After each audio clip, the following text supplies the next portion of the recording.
Hello, friends. Are you looking for enlightening, thought provoking, entertaining films? Check out my films, Occult Louisiana, available on Tubi, and Doors of Perception, available now on Amazon Prime. I think it's just going to get weirder and weirder and weirder, and finally it's going to be so weird that people are going to have to talk about how weird it is. Eventually people are going to say, what the hell is going on? It's not enough to say it's nuts. You have to explain why it's so nuts. The invention of artificial life, the cloning of human beings, possible contact with extraterrestrials, the systems which are in place to keep the world sane are utterly inadequate to the forces that have been unleashed. Welcome back to Forbidden Knowledge News. I'm your host, Chris Matthew. Today my guest is Christopher Cabrera. First, be sure to watch my films, Occult Louisiana, available on Tubi, and Doors of Perception, available on Amazon Prime. Doors of Perception should also be available on Tubi and other streaming platforms within a month or so. We are booking guests for August. If you have suggestions or you'd like to be a guest, email me forbiddenknowledgenews@gmail.com. Today I want to welcome Christopher Cabrera. He was a 20-year freelance journalist for Insomniac magazine. He served in the United States Air Force for 4 years. He is also a content creator and host of the Universal Dialect Show and the My Paranormality podcast. He is also a lifelong experiencer of paranormal phenomena. Christopher, welcome. How you doing? I'm doing good, my man. It's a pleasure to meet you, Chris. It's great to meet you. You're one of those fascinating individuals that, for some reason, experiences high strangeness and paranormal phenomena. In my perspective, your experiences and others like it give people that have never had these experiences a chance to try and have an understanding of paranormal, UFOs, human psychology, and even consciousness. And this is one of my favorite topics to cover, especially with people who've experienced these things for themselves. And I know you have a lot to get to in a short amount of time. Before we do, tell the audience just a little bit about yourself, and if they'd like to find out more, is there any other website or anything else you got going on? I consider myself just a normal dude that's just had weird experiences in my life. If you want to know more about me, initially, right now, I have a YouTube page called Arise Creations Productions. On there, I was doing a podcast called the Universal Dialect Show. I was up to about like 40 something episodes. I had like a health issue that's kept me away from it, but once I get back on track, I might start it back up. So if anybody wants to do that, check me out there. I've been on other podcasts. Tony Merkel's The Confessionals twice. We were supposed to do a third one. We just haven't figured out the time yet. Our dude, Ryder Lee, the man, I was on his show once, probably about a month and a half ago, 2 months ago. I've been on Mystery Wire, which is George Knapp's, his webpage. Shannon Legro's Into the Fray, I was on that.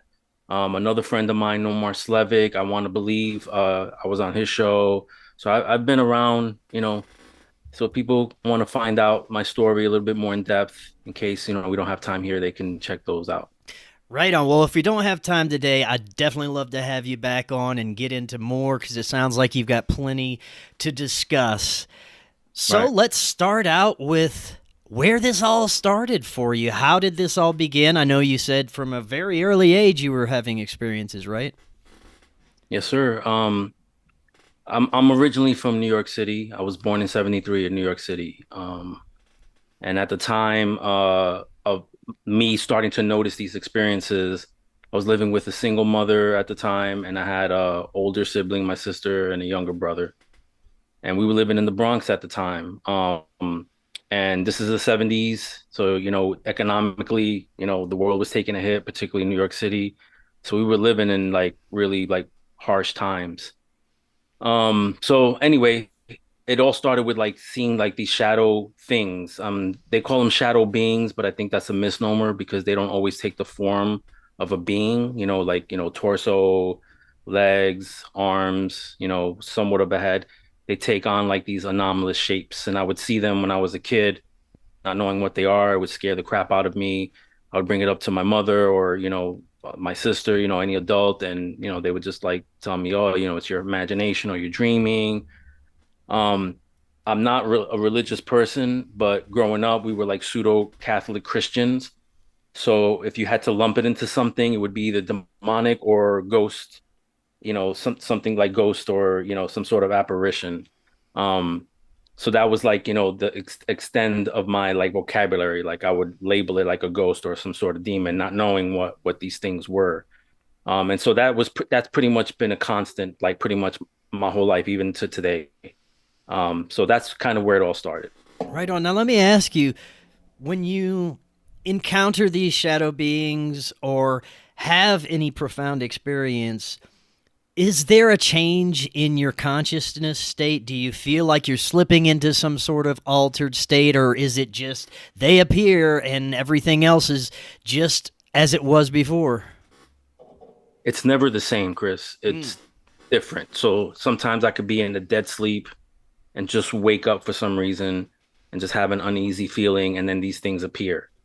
Um, or it could be what they call like sleep paralysis, where like I go to sleep and then I wake up, but I can't move. I can only move my eyes and I can see like most of the room depending on how I'm laying down. And then I see these things sort of appear, or they're already there when I wake up. So it's different. It's never the same. I'd love to hear about some of the most profound experiences you've had throughout your life. Maybe starting with a few from your childhood. Yeah. All right. Well, I mean, just imagine like waking up and, again, you have that uneasy feeling. And right away, like I'm looking at the closet, right, in my room. And I know that when I went to bed, the closet door was closed, but it's kind of cracked open. So, you start running through your head, like, how did it get open? Did somebody come into the room and go in there and just forget to close it all the way? And you start just wondering, like, why do I have this uneasy feeling? And then all of a sudden, like something just starts seeping out like liquid kind of just seeping out, and it's like the room is black, it's dark, but this thing is darker than the room. It's the blackest black that you've ever seen. um and it's obviously something that wants you to notice it, right? So Mm. it seeps out, and like I said, it doesn't take the form of a human all the time. Sometimes it looks like an ink blotch, right? Like it's just very anomalous shape, and it'll just seep out and kind of go all along the wall, and then it'll just like after a while it'll just like phase out, like somebody's changing the opacity, like when you do graphic arts and you change the opacity like that, it'll just disappear. Hmm. And then I would stay up for probably a few minutes after that and then pass out, and then it would just be different things. Like I can tell you, I never felt like attacked per se, or like these things wanted to sort of harm me. I felt like they wanted to get like a response out of me, primarily fear.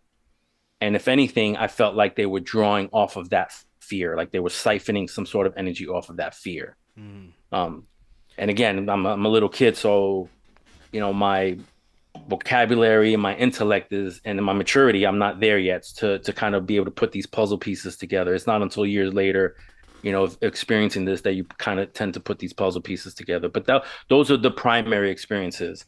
Now, if you Right. want to talk about like other stuff, I don't know if it's related, even though I feel like paranormal is an umbrella term and anything that's not normal falls under that. Yeah. So alien, cryptozoology, ufology, NDEs, even conspiracy theories, paranormals, if Yeah. you're really looking at it. So I've had experiences where I would go to sleep in the bedroom and wake up in the living room. Not know how I got there with my pajama shirt inside out, things like that. I remember, and I'll give you one quick story. In the Bronx, this is like I'm probably like maybe 7, 8 years old, around Christmas time. I go to sleep in the bedroom, and then I wake up in the living room around like 4 or 5 in the morning. The sun's just about to come up, and I'm on laying on the couch, and across from me is like a banister with a TV on it, the old school TVs with the little clicker on it, and Hmm. then there's a Christmas tree like right next to it.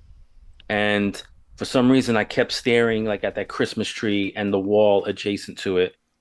And you've seen the movie Predator, so you've seen how like the Predator camouflages, and it's kind of like this weird wavy lines. Yeah. It was a being that was standing there. I couldn't see it, any details. I just saw like this wavy sort of line. It was making like it was distorting the area around it.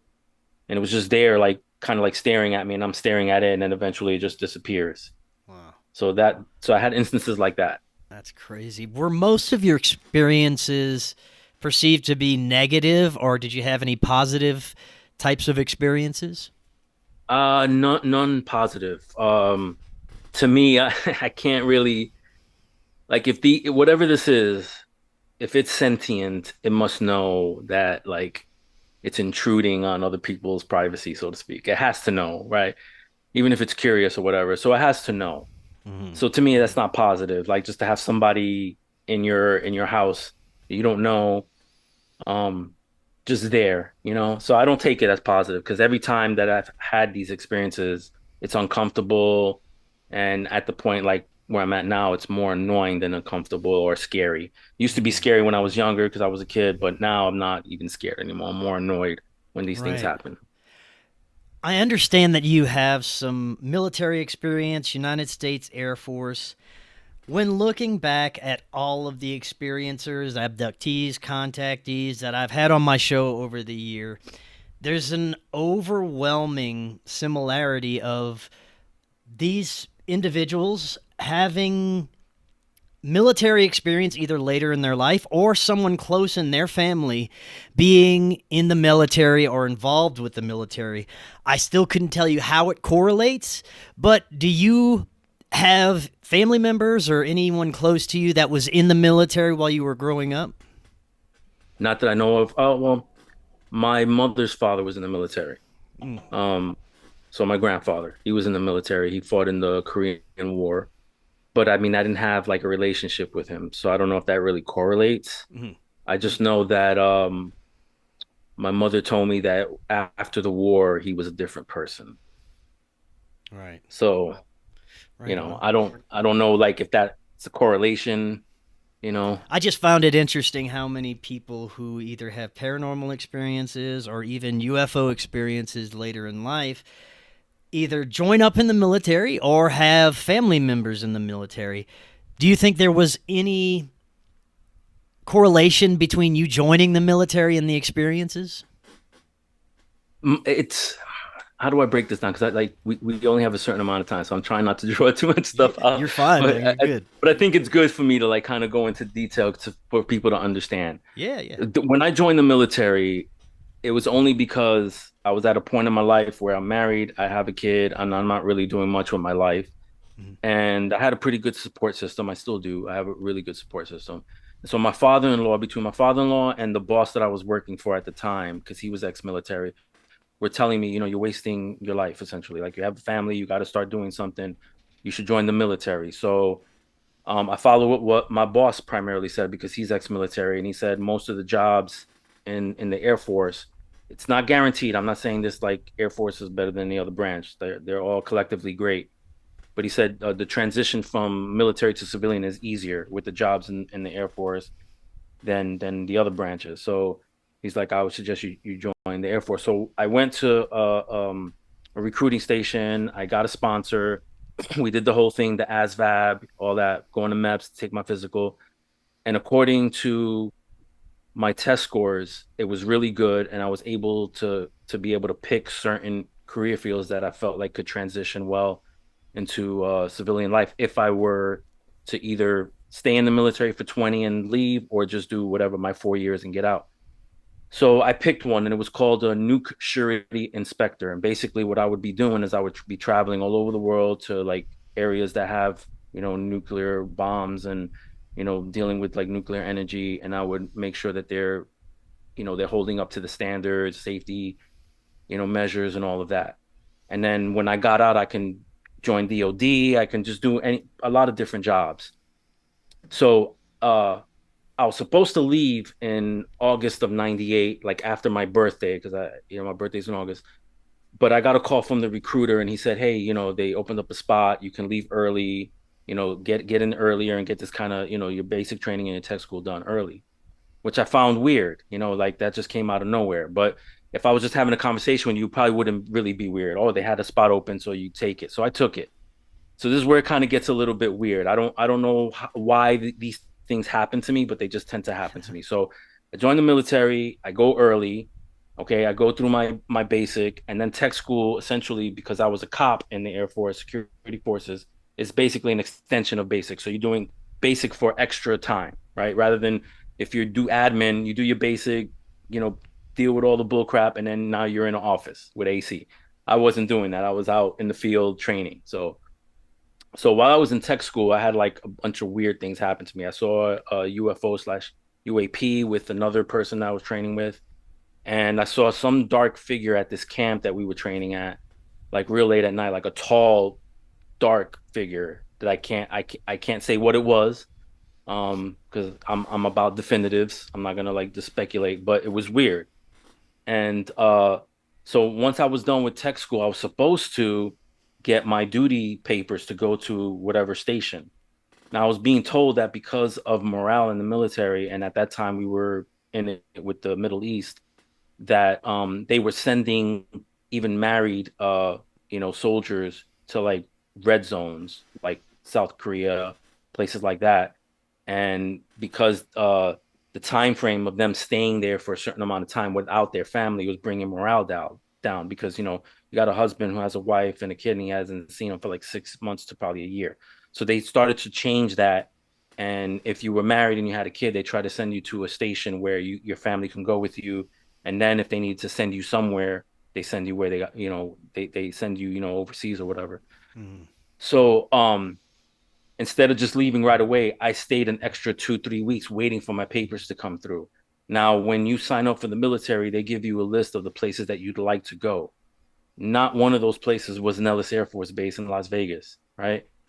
But I got those papers to go there. And it didn't occur to me, even though I was starting to kind of get into the subject of paranormal and like ufology, it didn't occur to me I'm going to Nellis, where Area 51 is at. And right next to, Nevada, you have New Mexico, where not Area 51, but the Roswell crash was. So it never really occurred to me. So I'm there in the military. Finally, I'm doing my training, and not even like 2 or 3 months in, like I have an experience with three other airmen we see at a weapon storage area, which there's not supposed to be any aerial vehicles over that area because it's sensitive. Not supposed to be any sort of training, nothing like that. We see like a series of lights out in the desert. Um, so because of our training, we have to call it in. We call it in, and we have this person called the flight chief. I kind of compare him to like a head coach of a football team. He runs a group of us. We all have our duties that we have to do, and he just maintains and makes sure that we're doing what we're supposed to do. So we have to call it in and let them know that we saw these series of lights. He comes out to see us in the area that we were doing our job. And instead of going home, because this was like during shift change, I should have mentioned that this is like during like a shift change.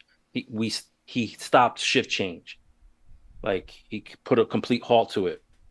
And then, so he came out with his like sort of like assistant and then and officer that was there, and they started like asking us questions. So on the surface, all four of us were saying essentially the same things, but then we had to go to his office, fill out a affidavit of what happened, and each had to go into his office one by one.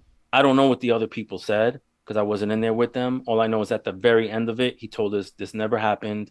You cannot talk about it. If you do, you're gonna face some serious repercussions. And so we never talked about it. Have you had any other profound experiences during your military career, whether it be what you'd consider a ghost or paranormal or UFO extraterrestrial? While I was in, I was under attack a lot. Like there was a lot of Mm. like sleep paralysis issues that I was dealing with. And it could have been possibly to the stress of the job. Because I never had like a definitive like time frame of work. It would change constantly, because that's just how the military is. Um, so it could have been that. But I've had like again shadow experiences like at the base where we do like these things called exercises. Like every flight has to do an exercise. I don't know if they still do it to this day, but it's kind of like training while you're at work to make sure that you're on top of your game because regarding, major, you know, uh like nukes. We're guarding weapons. There's tons of stuff that we're guarding, and we have to be on top of our game. So they'll do these exercise scenarios, and we use sometimes like these dummies, right? Like they're dressed up in military uniform, and sometimes they use them to play like dead bodies or whatever, And so there's a storage unit in the main building where the flight chief is and where they have like what they call control, which is like where they monitor the cameras. Because to give you a little bit of the layout is like you go into like this three fenced, like really wide area. It looks almost like a tic tac, if you will, the shape of the area that we're in, the weapon storage area. It's very long. So it's probably like maybe like 3 to 4 miles long and maybe like 2.5, 3 miles wide. And we butt up against a munitions area. So when you come in on your right hand side, you got like the main building, and that's where all that's stationed at, the control and the flight chiefs and all the officers and all that. So below that, there's like this little corridor outside of the building you go into, and it's got like this huge metal door, and that's what they call the storage unit. Now, I don't know why they have like props in this huge metal door, and I'll tell you later why, like what I found out about that storage unit. But you open up that storage unit, you really have to pull it because it's heavy, and you go in there and it's pitch black in there, and they have one light like in the center. So you got to walk through this pitch black like sort of hallway to get to the light to kind of turn it on. So I go in there and I turn it on, and it's still somewhat dark. And I'm looking for this dummy, and I wind up scaring the crap out of myself because I see like these feet on the floor, and I'm like, oh shit, there's a body. But I realize, oh, it's the dummy, right? So I'm like, I'm thinking to myself, I'm so stupid. So I grab this dummy and I throw it over my shoulder and I turn off the light. And as I'm walking out, something told me to turn around. And when I turn around, there's this shape of a humanoid, pitch black thing just standing there. And I mean, literally, like it was a few seconds, but it felt like it lasted like hours. And I finally just get out of there and I close the door. And when I go upstairs back into like the office to kind of drop off this dummy, they can tell something happened because they're like, "Oh, you saw it, didn't you?" You know. And I was like, "No, I didn't see anything." And they were like, "Yeah, you saw it." And the only reason why this was after like that first incident, the only reason why I didn't say anything is because I was told not to talk about it. About that first incident, I wasn't even trying to like go there, so I just kind of left it as is. And that was like one incident there at the base. Did you ever have anything attempt to communicate with you, provide any information? Some people have what's called downloads with these experiences. Right. Was there anything like that? No, I never had any sort of downloads. I had this one experience where I got home like early in the morning. I had worked the night shift, and when I'm leaving, my wife was leaving to go to work. When I'm coming in, excuse me, my wife was leaving to go to work. And so I would just pass out, and I just remember like not long after she leaves, I'm like drifting off into sleep, and I can hear something say, "I got you. I'm gonna get you," you know. And so like I fought to wake up. I finally woke up, and I just couldn't sleep the rest of that morning. So I kind of almost pulled an all-nighter essentially. But I've had Wow. like stuff like that. You said you were working with nukes. I find that very interesting.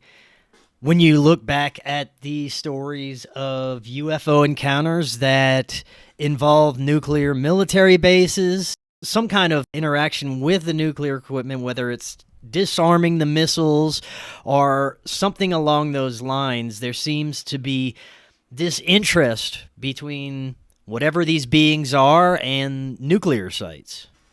Right. Yeah. I mean, okay. So I didn't initially come out and start talking about this stuff like on podcasts. Hmm. It was listening to Coast one day. And I think it was maybe Jimmy Church when he was working for them was doing an interview with an individual named Robert Hastings. I don't know if you're aware of who he is. I've heard of him. Yeah, he's a well-known, he was well-known researcher now because so much information coming out. People don't even remember Stanton Friedman. They don't remember Jim Mars, and he's one of them that they don't remember. He's like a well-known researcher. But anyway, he was on the show, and I was listening to it, and most of his research has to do with military bases and ex-military that have had experiences with paranormal. So he was doing his thing, and then towards the end of the show he asked if anybody who's listening, was ex-military, if you can contact me if you had any experiences. And I just felt like in his voice, like he wasn't getting the information that he wanted. So I reached out to him, and like the only way I could prove that I was legit, or he said, the only way I'll contact you back is if you send me a copy of your DD form 214, right? Which is a form that basically proves that you're in the military, what you did in the military, where you were stationed at. So I sent that to him, and he wound up reaching out to me. And he was a very respectful, gentle individual. He let me, vomit everything that I've been through, before military, during, and after. And he wrote an article about me, and that's kind of like how it all started. It started with that. And so the correlation between the military and these beings, or whatever this phenomenon is legit, because he started to tell me stories at Nellis before I even started and after I left. And not just Nellis, just other bases too. But, like, so it shows that like there's something going on between where like they're housing this energy, whether it's nuclear or whatever, and these beings like either being curious or trying to get some sort of control. Um, and it's been happening throughout history, not just recently. It's been happening even since back in the days. Now, being in the military, have you spoken with anyone over the years that may have given you insights or information as to the correlations that we were just talking about? Oh, I've talked to, okay, so after the first incident happened, we weren't supposed to like talk, but Right, right. I kind of was like little by little, when I would be like partnered up with somebody, I would ask them if they ever had experiences. And most of them would be like, I don't want to talk about it, or like, don't be stupid or whatever. But some opened up. And what I found out is like this stuff is happening all over. Like, I didn't get any sort of information like about any projects or anything like that, even though it's possible that like maybe these experiences are experiments, possible, because that was posed to me by someone, that maybe the reason why I had this experience with these other people was because they were trying to see what our reaction would be, or how we would, if we would be honest about talking about it. Um, so to answer your question, no, I haven't found out any like pertinent or deep information. I would imagine it exists, but I don't think individuals like you or me are really gonna find out the truth. I don't think we're meant to find that truth out. Right. With all these whistleblowers coming out, and I don't know, it's like writerly really like imprinted on me just to take a step back and really look at the whole scope of the paranormal differently. Um, because the main thing that will prove is a ship that everybody can see and touch and feel, and a body that everybody can see. And until then, we don't know what's happening, in this dimension, in this Right. lifetime. You mentioned cryptids. What other Yeah. types of beings or encounters did you have over the years? All right. So I'll go back to the beings part of it. So Mhm. this is again me in the Bronx. I'm gonna go back again because I didn't get to tell you this one. Sure. Um, so I'm asleep. I'm in the bedroom. My brother's probably, I'm probably 6, maybe 7. So that will put my brother like at 3, 4 years old. And so he's sleeping in the crib next to me. And for whatever reason, even to this day, when I sleep on my side, my back has to be to the wall, where I can see kind of what's coming at me, I guess. I don't know why. I just have this feeling where if I sleep the other way, I'm at a disadvantage. I don't know if that makes sense. Hmm. Um, so I was sleeping and my back was up against the wall, and I woke up and I couldn't move. And I was able to see most of the room, but I was primarily looking at my brother's crib, and I'm like struggling. I'm wanting to like move and get up. And corner of my eye, I see something in the corner of the room. Um, and I'm able to move my eyes. And when I look, there's 3 beings floating. They're about 2.5, 3 feet tall. They're not big at all. They're not close to me, but the way that they were like in this weird sort of triangular formation where you had one in the middle and then one on each side. For whatever reason, I couldn't focus on the 2 on the sides. I knew they were there. I was just focusing one on the middle. I don't know if it was set up that way, or maybe I was just scared. I mean, I know I was, and I was just focusing on the one in the middle because it was the one that was the closest to me, per se. Hmm. Now here's where it gets kind of weird, and I know you have a show that talks about weird stuff, but um, I couldn't see details on the other two characters other than they looked kind of grayish to me, right? Like they were maybe wearing like silver or grayish uniforms, but it could be that I just couldn't wasn't focusing on them. But the one in the middle was really peculiar in that it looked like Captain Crunch. Now it's gonna sound silly, right? But I'm gonna fast forward a little bit, and this has to do with a Mandela effect as well as paranormal. But I was watching while I was in the military. It's my last year in the military, and I was watching this show from Steven Spielberg. It was like a mini TV series called Taken. I don't know if you ever saw that, Mm-hmm. but there's an episode in there where a kid is getting put to bed by the parent, and when the parent leaves, this animated character comes to the window and beckons the kid to come out. I don't know if you remember that scene, but people want to, they could look it up on YouTube. It's on YouTube. I saw it the other day, but it beckons the kid to come out, and then eventually the kid comes out and jumps into the arms of this animated like squirrel, I think, and then walks into a tree, and then the tree then turns into a UFO and then takes off. So that's an abduction essentially scenario. Mm-hmm. So what I took from that is that these beings are able to kind of project into someone's mind something that'll make them comfortable. Yeah. Now, being into the topic fully, like all in, like 10 years ago, whatever. I remember also seeing a YouTube video where this person talks about how they were kids playing in the room and they saw this being come into the window. They had the window open and there was a bunch of kids playing, and the parents were, I guess, hanging out in the living room, whatever. But this being comes in and it projects itself to look like what's that Sesame Street character? Elmo, Elmo, huh? like red, like Elmo. And so they're playing with this character, and they had been doing it for days. Like this character would visit them and play with them. And then one day the character overhears the parent about to come into the room, and it starts to like make its way out the window and hurts itself. And when it hurt itself, the form changed into what it really looked like. And it looked like the way this person described it was like an alien, like a alien gray, essentially. Wow. So, in saying that, let's go back to when I was a kid now. I'm looking at this thing and it looks like Captain Crunch, but the difference is it wasn't crisp. It didn't look crisp and clear like Captain Crunch. In other words, it kind of looked like a melted, muted version of it. Like it was trying Yeah. really hard to replicate it, but it just couldn't for some reason. And so, like the colors, like if you look at Captain Crunch, the colors are very vibrant, blue and yellow and white. This one was like a muted yellow, and the face was kind of off. And so like these episodes would last like maybe 5-10 minutes, and then I would just pass out, black out, wake up the next morning, whatever.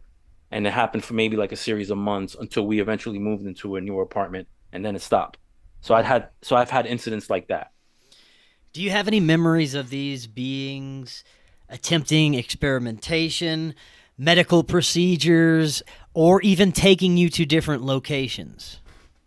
I've had instances where I felt like I was taken somewhere else. But that sort of like thought is very blurry, where I'm like on another planet.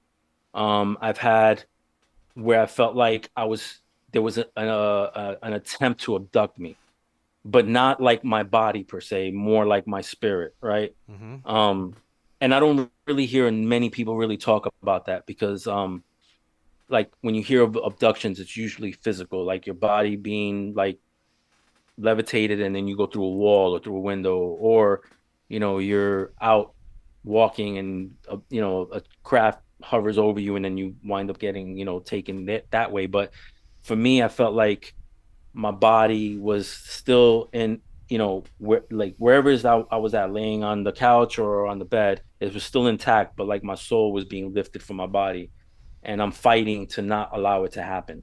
Mm. So I've had stuff like that. I've had incidents where I'm laying like on a recliner, and I'm passed out, and I feel like my body's levitating. When I wake up, I fall like maybe a few inches.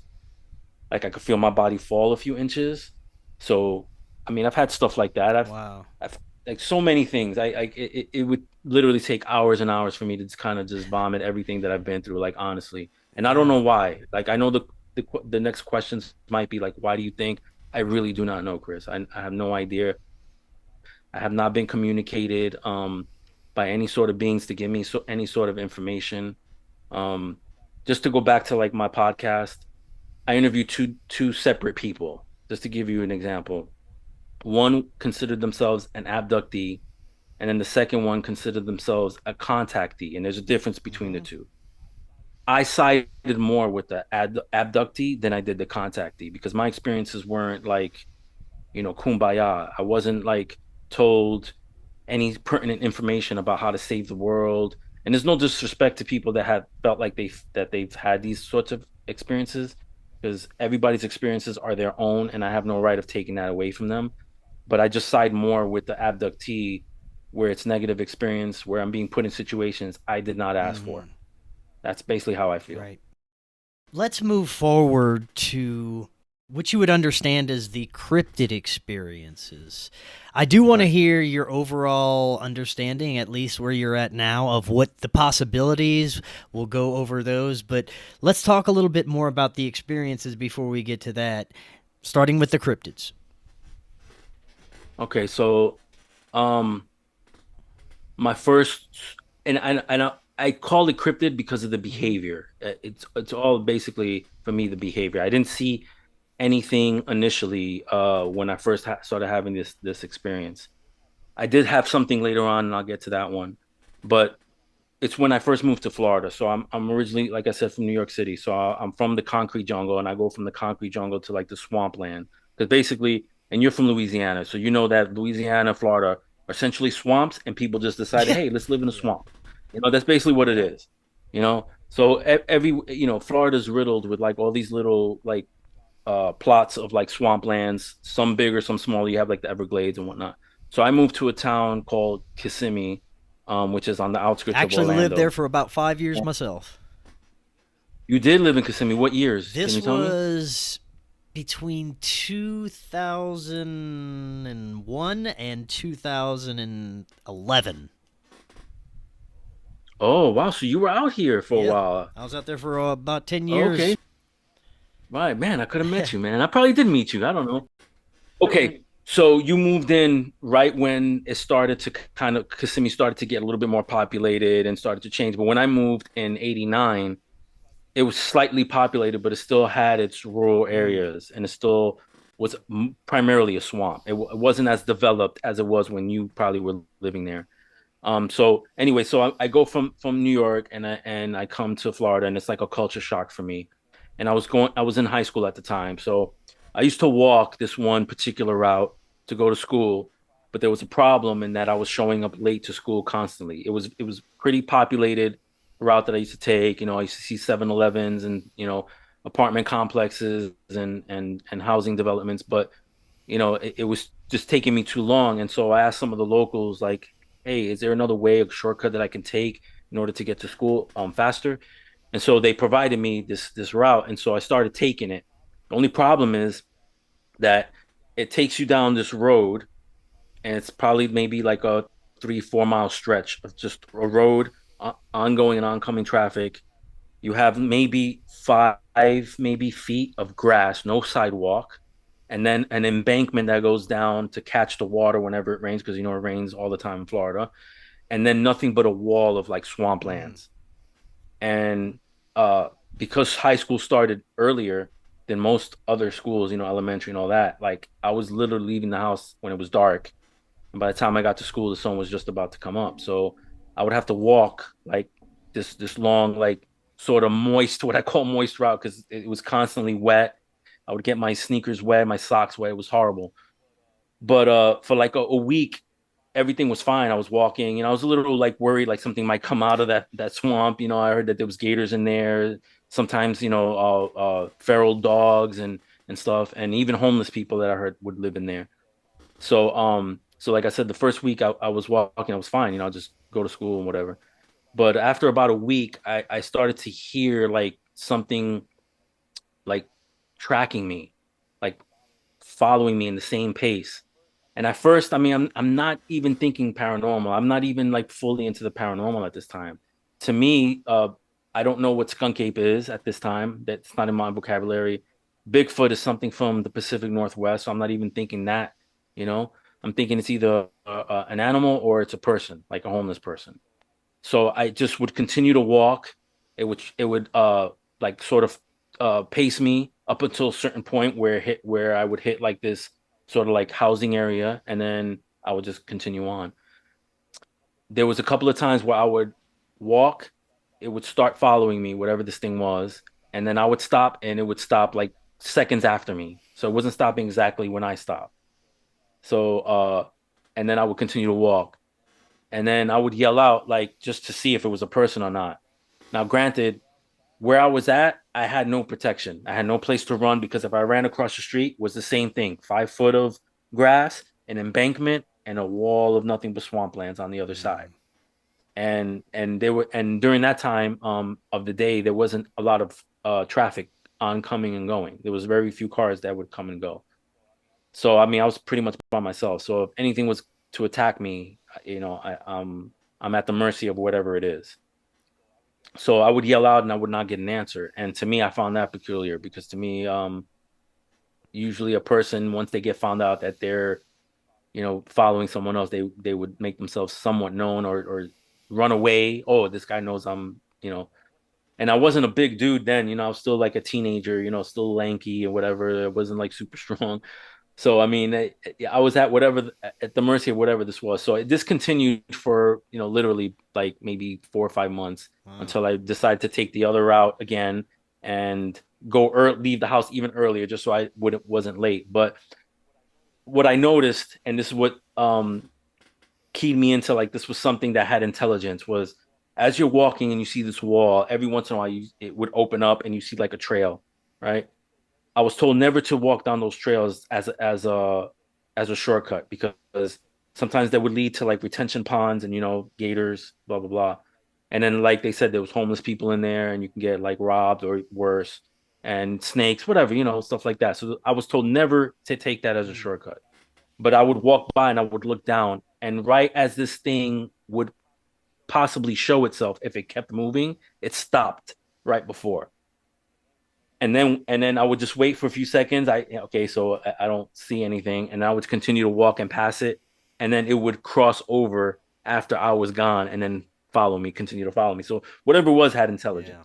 So that's one incident in the span of like a few Hmm. months. Do you think that may have had a paranormal aspect to it or connected to your previous experiences at all? I don't know if it was connected, but it did have a paranormal like feel to Mm. it because, like I said, like it whatever it was, it showed intelligence.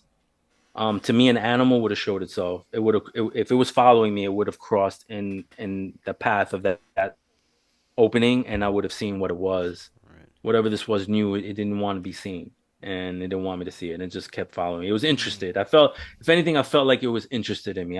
It was intrigued by what I was doing. Did you ever get to Like what witness the hell is? this or any other types of mysterious creatures or anything like that? Yeah, yeah. So okay, so then fast forward a little bit. This may be like 2.5, 3 years later. I'm starting to work now, and I started working for this grocery supermarket. That was like a franchise. It was called Goodings. I Yeah, don't know I if you remember remember Goodings. Goodings in Yeah. Florida. Yeah. All right. So they were franchises. And so this Saudi Arabian Arabic family bought this Goodings. And so I started working for them. And it was towards Disney. Now, Disney's a subject all by itself when it comes to paranormal and the occult, Yeah. but I don't want to go deep into that.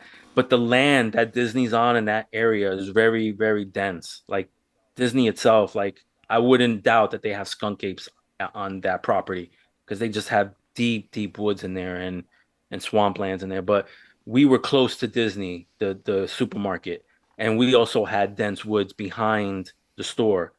And so I worked the day shift, um, and like I would take the trash out, and even in during the day, like when taking the trash out, you would see raccoons dumpster diving in there all the time.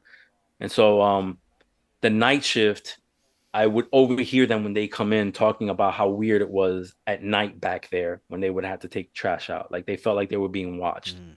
But I never it never stuck with me. I didn't care. I worked the day shift. I was just doing my thing, right? So I got offered one day to work the night shift to cover for somebody to make some extra money. And I was like, I kind of didn't want to do it, but I was like, you know what? Let me just make this extra money. So I wound up working the night shift one night, and the garbage had been piling up, and I'm the new guy again at night. So they were like, hey, new dude, take the trash out, right? Yeah. So when I go to the back and I start walking towards the trash, you have like one of these big metal square trash bins that have those flip doors that open, from the top, and you just dump a whole bunch of stuff in there. Um, and then above it was a light that was supposed to have like one of those plastic fixtures on it, but for whatever reason, it was like ripped off. And so the light that was on it almost served as a spotlight. It was super bright, and it would shine like in the swamp, like the swamp area that was behind there. And so I'm walking up to it, and I saw a couple of raccoons run out, go in there. And as I'm about to throw the trash, I turn around, and I look into like the swamp area, and I see sets of little eyes, right? Like almost hundreds of Ooh. them. And in my mind, I'm thinking these raccoons are gonna jump me for this trash. So I better hurry up and get this trash in there and get back into the store. So as I'm about to do that, I also notice a set of eyes that are not small little eyes, and they're not low to the ground. They're about 6 or 7 feet above the ground, and they look like reflectors. So you know how in certain places they put reflectors on trees and sometimes so that you don't run off the road. But the weird thing is that this is deep in the swamp. There's no roads back there. So I know they weren't reflectors, and it was two sets of eyes. They were about maybe a foot apart, each set of eyes, and they were just like staring at me. Ooh. So I freeze for a second, and I turn around, just throw the trash. I don't care where it goes. Um, and I just run right back in. And I just like did the rest of my shift, and that was it, right? Wow. So that was like my second, I guess, cryptid sort of experience, because I know that there's owls out here as well, but I've never seen an owl before out here. I've been in Florida for like 30 years, and I've never seen an owl. I know they exist, but I've never Yeah. seen one. These things didn't seem like owls to me, Wow. you know? I got the sense that I wasn't supposed to be there. Yeah.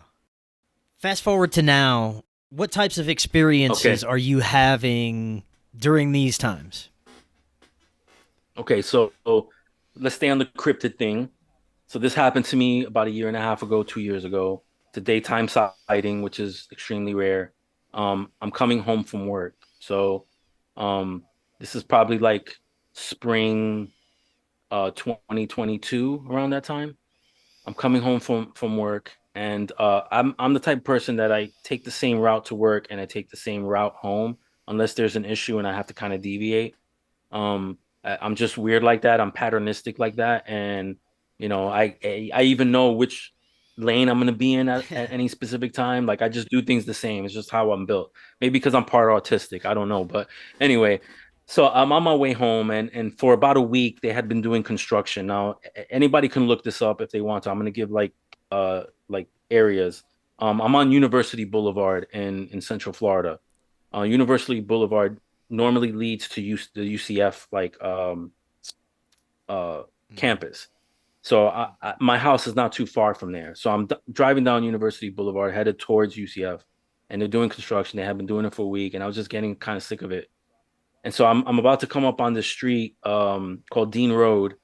Um and I realized, oh, there's another street that cuts across that I can take for a shortcut so I can beat all this traffic. So as soon as I get in my lane, I noticed there's another car that had the same idea that was in front of me. It was kind of like a gold beige like Chrysler. And it's like probably like 15, 20 car lengths ahead of me, and it's already churning on Dean Road. I'm about to head up on the same route. So I make a right on Dean Road, and then I make a left, and I forgot what the name of the road was. I used to have it on the tip of my tongue, but it's one of those roads where it's nothing but, again, walls of like trees and swampland, and then maybe you get a house sprinkled here and there, and then it's nothing but walls. And that whole area of it's called Rouse Road. That whole Mm. Rouse Road area in East Orlando is nothing but like swamp, and like there's even a park there called J. Blanchard Park, which I suspect, again, don't know for sure. There's skunk apes in that damn thing for sure, and maybe other things. But anyway, I make the right on Dean Road. I make a quick left on this one road, and that car is like flying. It's way ahead of me. But then I notice that it stops almost to a halt, and then it just takes off. So in my mind, I'm thinking distracted, or maybe they were having a conversation and didn't realize, or maybe they saw something. So as I'm driving, I hit the area that they stopped, and I look over, and there's just something there, right? It's taller than my car. I know that for sure because I'm looking up at whatever this thing is. And in my mind, I'm thinking tree stump. I'm thinking prop from Halloween, like a Halloween prop. I'm trying to debunk whatever this thing is, but whatever it is, it's bipedal. It's got hands with claws. It's got teeth. It's got pointy ears with tufts of hair on it. And it's slightly moving like it's breathing in and out. And it's just there. And this whole thing lasted maybe like 8 seconds at the most. And time just like slowed down. So I'm having all these thoughts going in my head. And the one thought that popped in my head was there was a car that was ahead of me. And I don't know where this car is at because I'm looking at whatever this is. And if it stops and I hit it, I'm stuck there, whatever with whatever this thing is. So right away I snap into it and I just continue driving and I wind up eventually going home. Wow. But I don't know what this was. I could classify it as a werewolf slash dog man because of the ears and Yeah. the characteristics. It looked like it had a muzzle, you know. I saw teeth. His mouth was slightly open, but it could have been a tree stump, and maybe you know. But I don't think it was. I know what a tree stump looks like. You know what I'm saying? And I've been in Florida for long enough to know what a tree stump looks like. And tree stumps don't look like, you know, canid, bipedal Right, beings. You right. know. Are So, you yeah. still having experiences with the shadow figures and UFO type orbs? Yeah, all the time. I still see him. The shadow figure thing, like I speak about like my a lot of my experiences matter of factly because I'm just so used to it. Not a lot really surprises me nowadays. I always say like if I was playing like the paranormal bingo, the last thing I need to see is a sea creature and then I win. But Yeah. other than that, I mean like it's matter of fact because I just deal with it all the time. And I'm here talking to you. I haven't been hurt. I've had, I've been dealing with my own health issues, but it has nothing to do with the paranormal. And so I just take it in stride and I absorb the experience and I learn as much from it as I can. And like I told you earlier, with Ryder Lee's help, really, like I look at it a lot differently because he opened up my mind to different perspective on the paranormal. Right on. Well, I'd love to hear your perspective, at least where you're at right now, because I know for me, with new bits of information, with new experiences, my entire perspective could easily change and has many times, but I'd love to hear where you're at. I just feel like nothing's absolute. And there's not a lot of definitives. Again, going back to like you and Ryder Lee and there's so many other like really great podcasts that you guys point out. There's like not a lot of definitives. Like there's not a lot of proof. It's one thing for a person to come on and talk about their experiences, but it's another thing for them to label it something and not have the proof to back that up. So when it comes to like my experiences, I don't really go into the definitives. Like I'll say that something is alien like, Right. but I won't say it's alien because I don't know that for sure, you know? And then, nowadays with all the bull crap that's been coming out, and I'm talking about like the last like 5 to 10 years with the Corey Goods Yeah. and, I hate to say it, even the Stephen Greers like coming out with all this stuff, the Billy Carsons and them, they don't make it easy, is what I'm Right. saying. And so you can't just go all in like I used to with, these stories that I grew up, reading and listening to Betty Barney Hills, only to find out that it's possible that the military was behind that. You have to talk about the Kenneth Arnold stuff. Ryder Lee exposed the fact that, he wasn't the one that came with the term flying saucer, somebody else. And, you know, all this stuff coming at us all at once, I feel like it's meant as a distraction to keep us from the real truth, or to keep us from what's really important, which is what's right in front of us, our family, our friends, our lives. Yeah. And so that's what I've primarily been focusing on. Been focusing more on um, what's in front of me, getting my health right, my family, my friends. And then if I have any sort of experiences, just absorbing it and learning from it. One thing that I have taken away from not only my experiences, but speaking with folks like yourself on complete opposite ends of the spectrum, people who have negative experiences, people who have positive experiences. Where I'm at now is I look at it as more of a spiritual phenomenon either way. Sure, they may have physical aspects, physical manifestations, but it is very difficult to tell what is real and what isn't. I want to go back to your experiences and others like it. I think they're extremely important for us to share these experiences. There are thousands of other people who are having very similar experiences. Most of them probably are never going to even talk about it, but those that do, like yourself, I think are bringing valuable information to the rest of the world so that we can try and understand a little bit more about what is happening and sort the BS from what may be considered a genuine aspect of this phenomena. Is there anything else that you'd like to add? Any other bits of understanding? Any other experiences before we close out? I have tons of experiences. I can continue with some of them if you Sure, want me man. to. It's up Let's to close you. out with some Um, stories. okay. All right. So before we close out with the stories, there's one thing that I would like for you and maybe your listeners to do. Sure. There's when I was at Nellis, there was this lore of this cryptid called Catman. Okay. Not many people talk about it. I know that Wes Germer on Sasquatch Chronicles had someone a year ago talk about it, and it's primarily based out of Nevada. I know there's cat cryptids, in other parts of the world, but this specific one supposedly is like some sort of metamorphosis between two sort of like animals. It's like an experiment gone Mm. wrong, I've sort heard of of the thing, and they ape cat created this before. creature. I had a gentleman on discussing the click Right. attack ape cat, I believe. Yes, I remember Yeah. that episode. Yes, but this one is like for some reason not many people talk about it. I know in the military it was talked about often, and there were experiences where I knew a couple of troops that ran into something. They didn't see it, but they heard it, and it correlates. But if you and your viewers and your listeners know anything about that, if they can contact me, I'll give you my links and everything, Yeah. at the end. But yeah, that I really want to know more about that because that intrigued me while I was in, and not many people really talk about. There's only a few that really Right do. on.